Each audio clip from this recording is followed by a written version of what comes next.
This would look like a prime Alex Jones conspiracy thing where he points out how this guy wants to take over the world and he's the most evil man on the planet. He's like a literal villain, like a villain from a superhero movie. Kyle Kulinski just had a full-blown meltdown because Joe Rogan won't cancel his buddy Elon Musk. I am constantly getting insulted on this platform. Bro, you're the richest man in the world. How about you go to Shut the Fuck Upsville? A week later, he changed the algorithm to promote more positive content, even though I don't think that really worked either. But Joe obviously knows Elon doesn't handle getting made fun of very well. I mean, Joe was just on Kill Tony, and they had on Kyle Dunnigan, who was impersonating Elon. And Joe looked like he was thinking, man, I hope Elon doesn't get offended by this. Because I'm sure Elon's already constantly coping over Tim Dillon making fun of him. I mean, Tim's been trashing him like crazy, which Joe has to be stressed about. Look, the thing about Elon is he's literally the world's richest man. He's illegally hacking into our government and stealing everybody's data and destroying every good thing our government does, right? Destroying the Social Security program. He destroyed the CFPB, which is the anti-scam police, which means he's siding with the scammers over the American people. And he also wants to live on Mars and put a chip in everybody's brain. This is like, you know, if you took away all the fucking PR and the marketing that Elon does for himself and the fanboys, this would look like a prime Alex Jones conspiracy thing where he points out how this guy wants to take over the world and he's the most evil man on the fucking planet. He's like a literal villain, like a villain from a superhero movie. Now look, only two things can be true here. Either Elon Musk actually is a Nazi, or Kyle's bleach blonde head has finally cooked his frontal lobe. Me, I'm betting heavy on the bleach. Let's get into it. I think that's the vibe Tim Dillon gets. Because Tim Dillon, he definitely leans right, and he was a fan of Alex Jones, and you get the sense that he thinks like, wait a second, prime Alex Jones shouldn't be sucking this guy's nuts. Prime Alex Jones would be fucking shredding this guy on a daily basis. I honestly wouldn't be surprised if Elon complains about this to Joe, because obviously he gets offended very easily, and Tim has just been roasting the shit out of him. So since Joe's good friends with Tim and has him on the podcast all the time, I'm sure Elon has tried to get Joe to tell Tim to stop making fun of him. Legalize comedy. Yeah. What kind of truck would Blade Runner drive? That was the design idea. I mean, this is the problem with these people. What kind of truck would Blade Runner drive? I mean, we're just handing the whole entire world over to like fucking nerds and freaks. First of all, the Cybertruck's disgusting. We can all kind of admit that. It's a heinous. Yes, it is. Thank you, Tim Dillon. Tim Dillon has to do a lot in my mind to make up for, giving JD Vance a hot stone massage on his podcast. He does. He's got a lot to do to make up for snuggling up to Trump, like Trump isn't a fucking robber baron fascist who's hell-bent on destroying this country. But this is a start. Kyle's convinced Elon is a literal Nazi. This is a start for Tim. They explode. They go into trees and they explode and stuff. They're not good. They don't look dignified or classy on the road. I don't know who that appeals to. Now, I understand there's man-children out there that want to fly rockets to Mars because they can't fly their penis into a vagina. But I'm telling you right now, this is the grossest and cringiest shit anyone has ever seen in a very long time. And also, he's a guy that believes that we have to go to Mars and merge with AI and no longer be humans. And no one seems to question that. I don't think populism, as has been described, includes merging with machines and going to Mars. This isn't a movie where the movie ends with Elon putting you on his spaceship and going to Mars. You're not going to Mars. I'm sorry about that. These people are also the elites, which if people talk about the elites, and I talk about it myself. Because the elites are completely out of touch, but these elites are also out of touch. It's also out of touch to think that the biggest issue is let's go to Mars. Go talk to a working family that can't put food on the table. See how many times they mention Mars. I don't know why it's happening. And I disagree with close friends of mine who think Elon Musk is, the savior of, this is Jesus. If Jesus came back, he'd be Elon Musk. He'd come through South Africa and design cars that don't need gas and buy X. The guy's a billionaire who wants to go to Mars, and normal people are going, what the fuck is this? I can't get a knee operation. God damn it.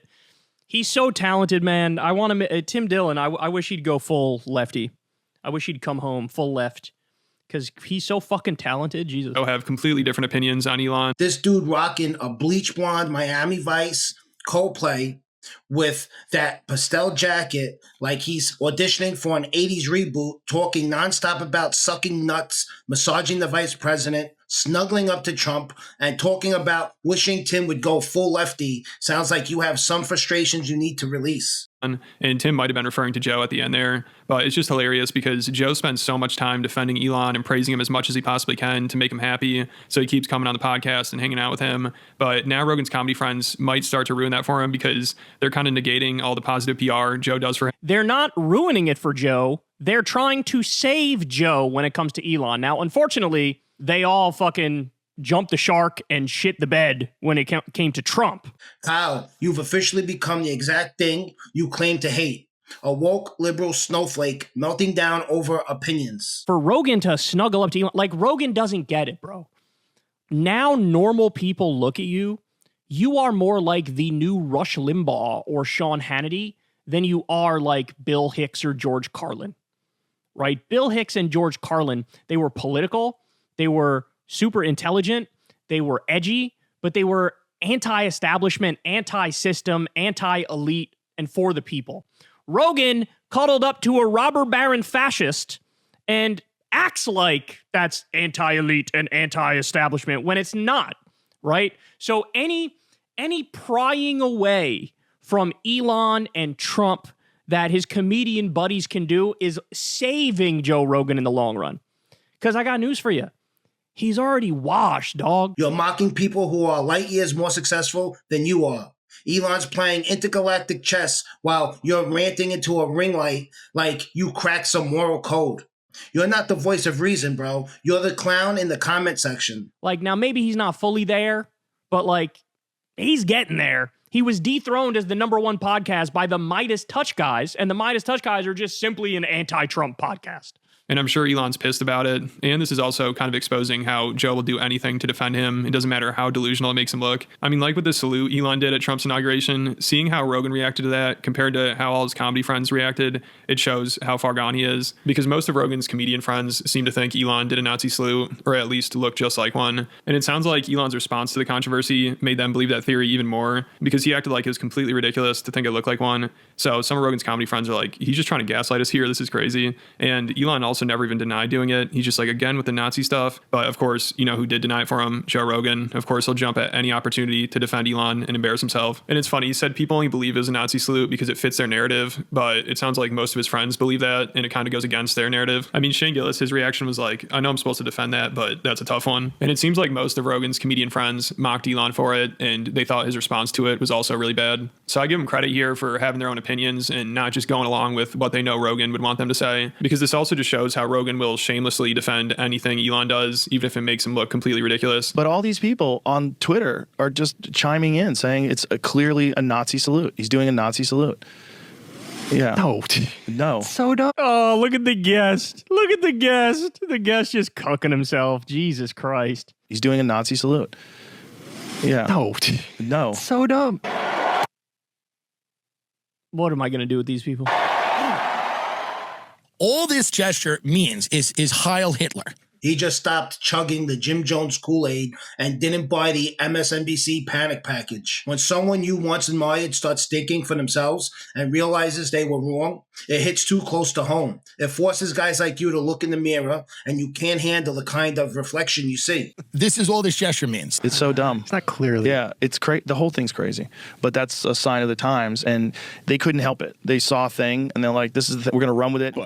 Rogan really rented his mind out to Elon and Trump. He really did. Kyle Kulinski doesn't need outrage. He needs a hug, a nap, and maybe a permanent Twitter timeout. Smash that like button like Kyle KO'd his last shred of common sense and subscribe for more truth bombs.